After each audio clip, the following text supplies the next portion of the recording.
Funding for this program was provided by the Annenberg CPB project. As the pressure of the barbarians increased, the Roman emperors grew more despotic while their citizens grew more impoverished. Why did the empire finally run down? Or should the question be, why did it last as long as it did? The fall of Rome, this time on the Western tradition.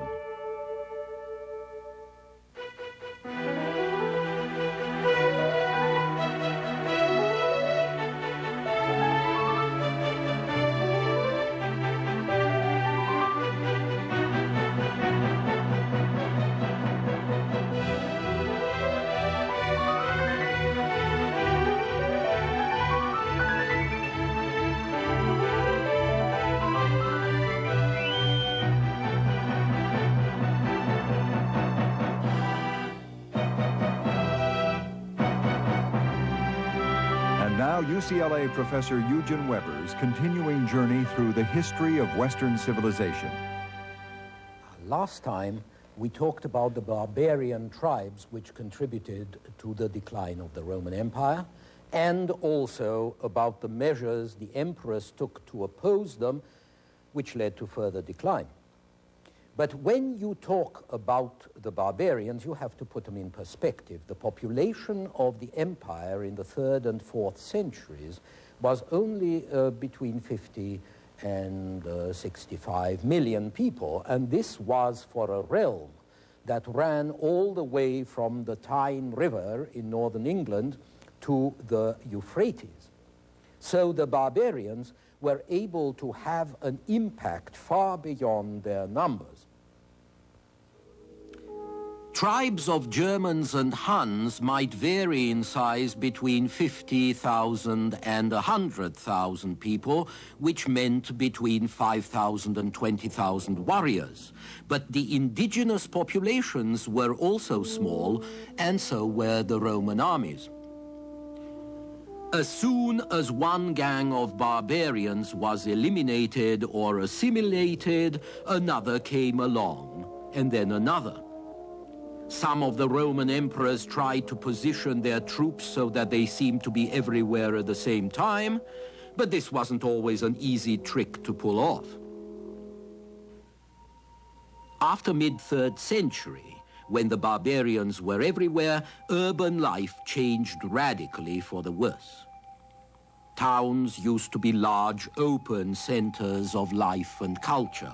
But as you can see from this plan of a Roman town in Silchester, England, now they contracted and turned into fortified enclosures. You can still see the general lines of the town today. Extremely compact and easy to defend. Even a major city like Bordeaux shrank to 70 acres or so during this time. Life in these fortified towns became so dreary that the aristocrats deserted them for their country estates and built large fortified villas like this one. They hunted, they feasted and entertained their neighbors, and they developed the sort of rural life that would be normal for lords or country gentlemen for the next 15 centuries. In this context, the large landowner became a little local king. He didn't bother to pay his taxes, and no one could make him. He paid his own guards and men-at-arms. He administered the law on his estates and built his own prison and fed and protected his clients, who were really his subjects. And so, by the 4th century, the basis of the medieval economy and of the feudal system to come was pretty much in place. You can also see the breakdown of Roman civilization reflected in the arts. Statues of emperors and other great men were now made in two sections. a standardized body that could be imitated and shipped anywhere, and a particular head which tended to look more and more like a shepherd who has eaten his sheep. And the classic calm had given way to a pathetic expressionism. The elegant naturalism of Hellenistic art had been replaced by cruder figures, still classical, but stiffer, rougher.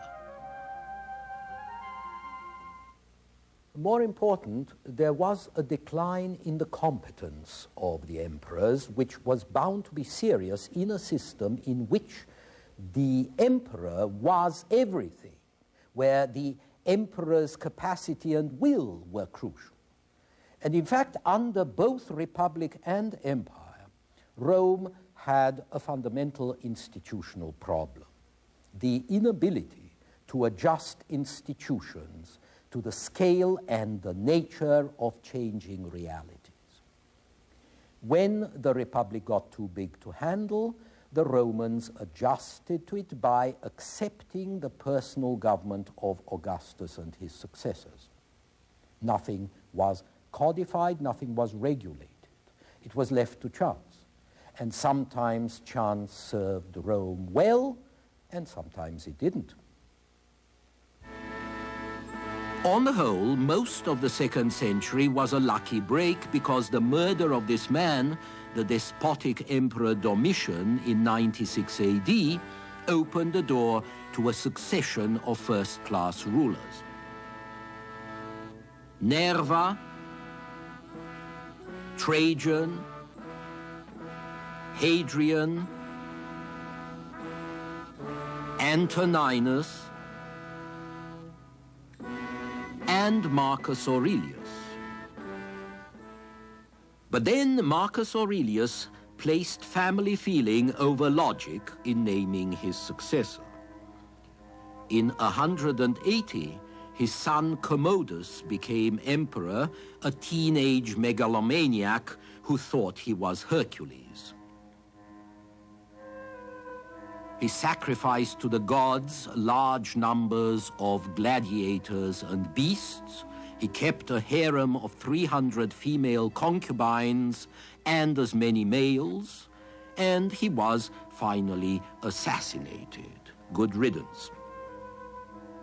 Commodus, depicted here as Hercules, opened a series of regimes in which brutish efficiency alternated with more or less absolute madness. It was a time when personal oppression could only be remedied by personal initiative, mainly in the shape of rebellion and murder. And since neither murderers nor victims could measure up to the immense problems the empire posed, things were bound to fall to pieces eventually. Part of the reason why it took so long lies in the maxim of Septimius Severus, who was emperor from 193 to 211. Severus told his sons, "Be united, enrich the soldiers, and scorn the rest." This was good advice, but it couldn't keep his son Alexander from being murdered by conspirators in his own army, and it couldn't prevent his grandson, Heliogabalus, from turning into a homosexual eccentric who gave himself up to debauchery. Heliogabalus became emperor in 218 at the age of 14, and he ruled only 4 years. He made the mistake of forgetting to pay his soldiers enough attention, and he was killed by his own Praetorian guards in a barracks latrine, in a plot hatched by his own family. In fact, the whole 3rd century appears as a very dark period in the history of the empire, a period of anarchy during which the Praetorian Guard and the provincial armies contended to place their respective candidates upon the imperial throne, the office of emperor being auctioned off to the highest bidder. Behind this decay, there were also important social divisions. From the beginning of the 3rd century on, the army consisted almost entirely of peasants from the less civilized parts of the empire. And these peasant soldiers were in violent opposition to the urban middle classes who had provided the leadership in the Augustan Empire. So a struggle developed between a barely Romanized provincial army and the civilian elements of the population who were mostly Roman and who were trying to keep the peasant soldiers from taking over. The situation was further complicated by the fact that each legion had been made responsible for its own recruiting. Remember that most of these legions were permanently quartered on the frontiers, which meant that they would naturally draw recruits either from their immediate locale or else, and even more likely, from barbarians across the borders. Now, this system de-Romanized the army even more, and it produced strong local tendencies that you might call nationalist. Soon, the army of Gaul or of Illyria wanted its particular leader as emperor and no longer felt the old sentiment of imperial patriotism for a cosmopolitan kind of Rome. And this, in turn, accentuated the conflict for political power in which all the frontier armies were engaged. Out of this century of chaos, there came a militarized empire and a pretty straightforward despotism under Diocletian at the end of the 3rd century, and then under Constantine at the beginning of the 4th. All this time, lip service was paid to the old Roman traditions, but in reality, the government was carried on by members of a military caste. The emperor was a soldier, and he appointed only soldiers to positions of authority in the central and the provincial administrations. This created a purely military aristocracy and one that was continually reinforced by barbarian recruits. So the later empire was really an oriental monarchy with the trappings of a police state, a realm in which the citizen body no longer pursued its own ends, but became merely the exploited appendage of its so-called defenders, the legions. This is how a historian, J.W. Thompson, described the court of Diocletian. The emperor was a god and moved as an absolute sovereign reigning by divine right. It would be almost true to say that the Roman world trembled at the emperor's nod. The greater the barbarian pressure on the empire, the greater justification there seemed to be for this kind of despotism, social regimentation, extortionist taxation. But the more extreme the later emperors were in this direction, the more they centralized power, the more outrageously they taxed, the less Roman civilians felt they had to defend, the more they came to accept the coming of the barbarians almost as relief. At least barbarians didn't tax.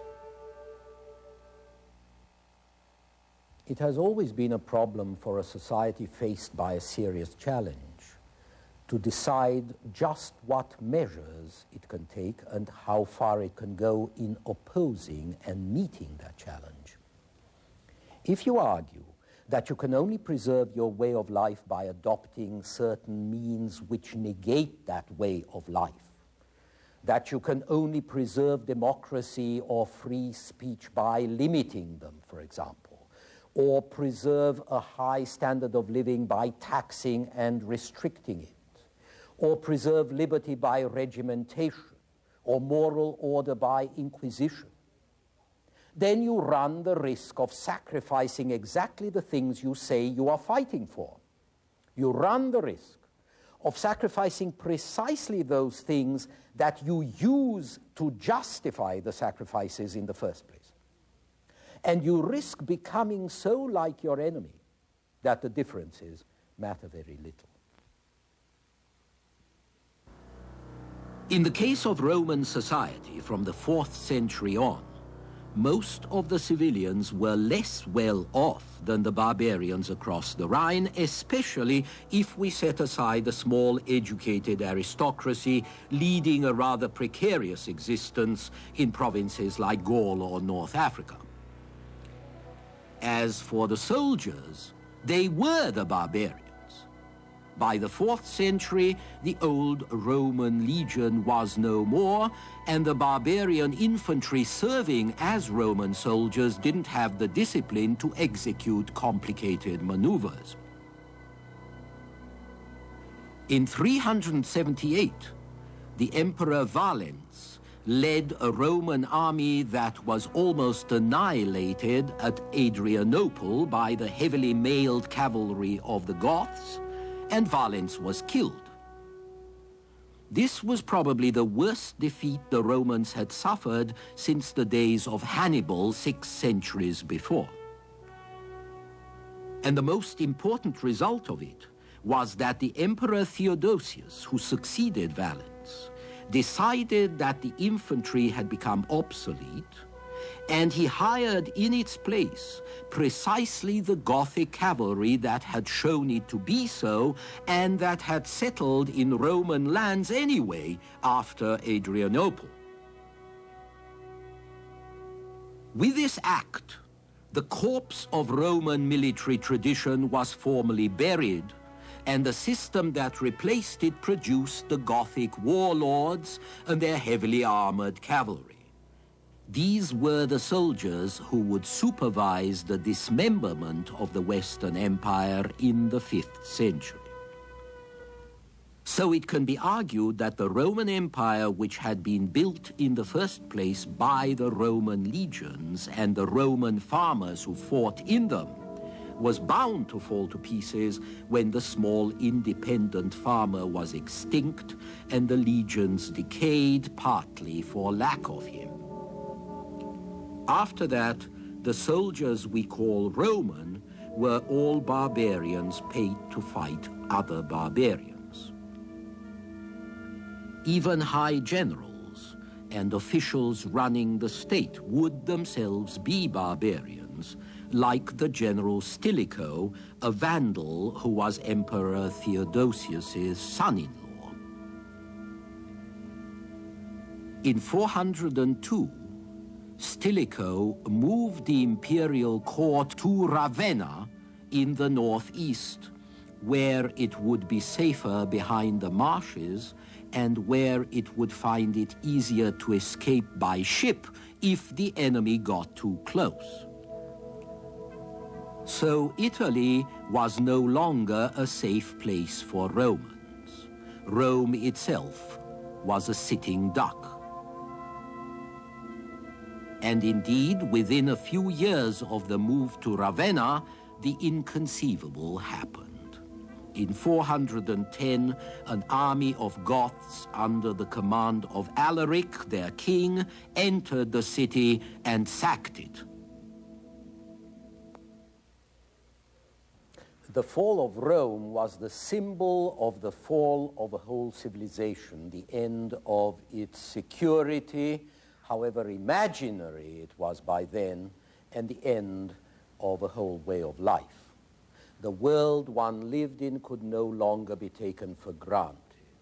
Saint Jerome, writing from Jerusalem, commented, "If Rome can perish, what can be safe?"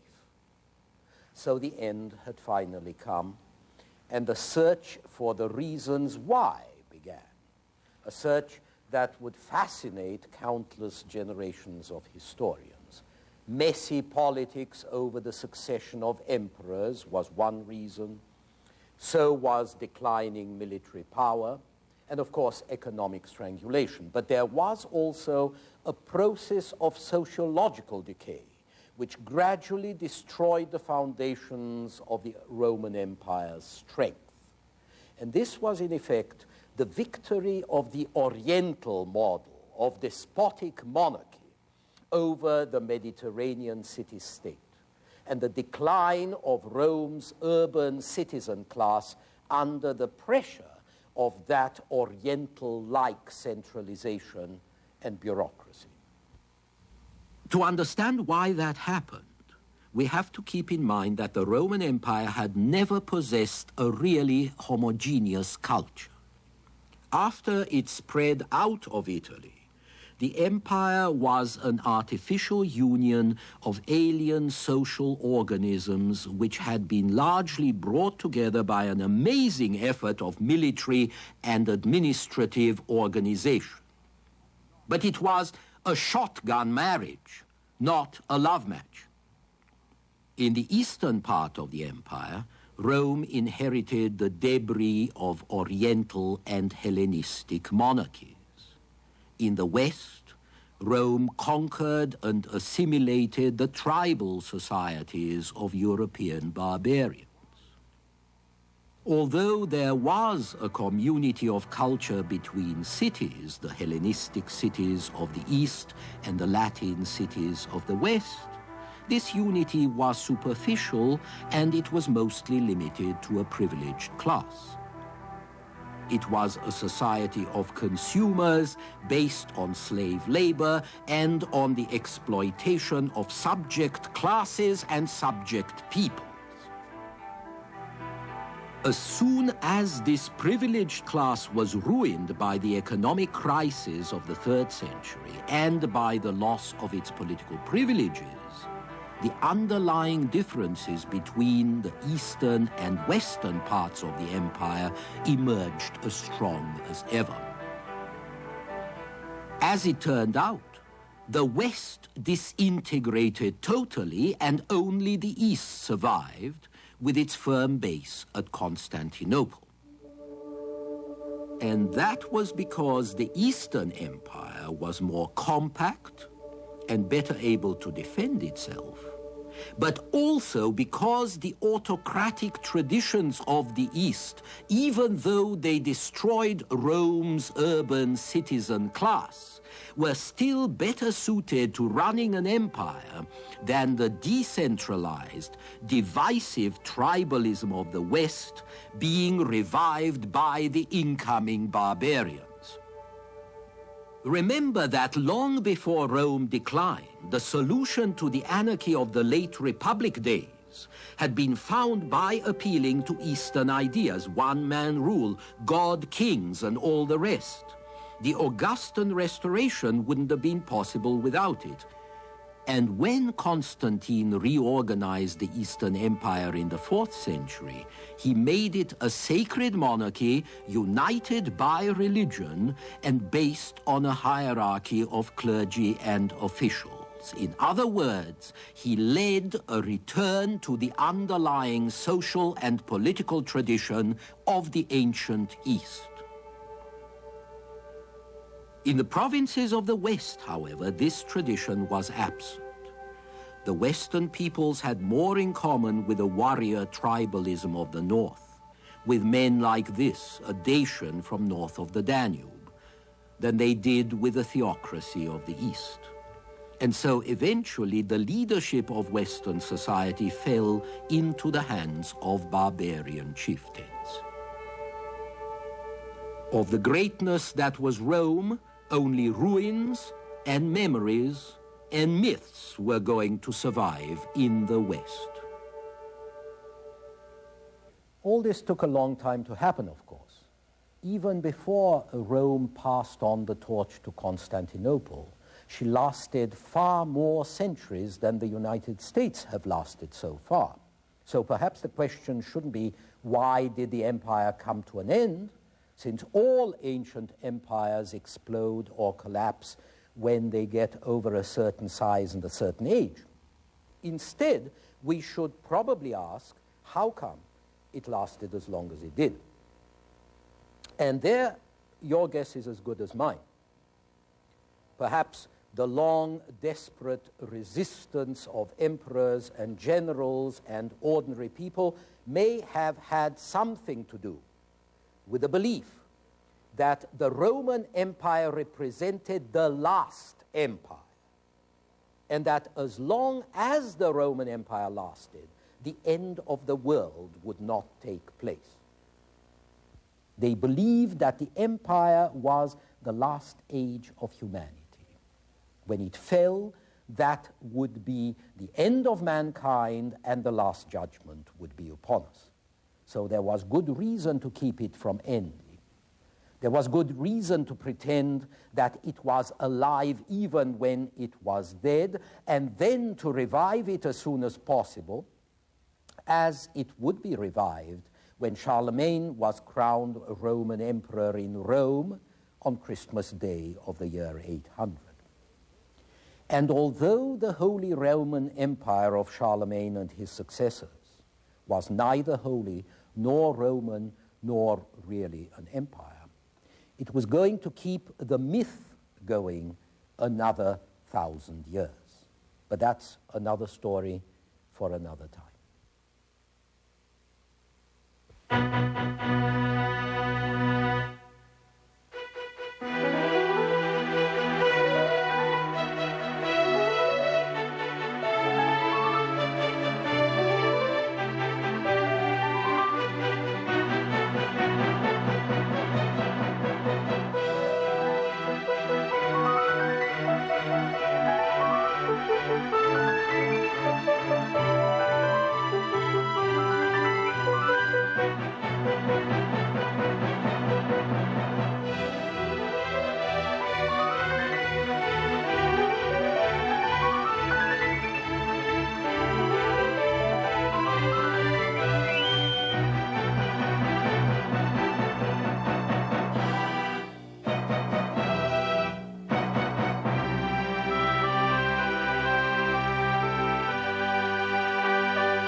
Funding for this program was provided by the Annenberg CPB project. For information about the Western Tradition television course, transcripts, pre-recorded video cassettes, off-air taping, or related books based on the television series, viewers should call the Annenberg CPB Projects 1-800-LEARNER telephone number, or write to the Annenberg CPB Project, 1111 16th Street Northwest, Washington, D.C. 20036. This is PBS.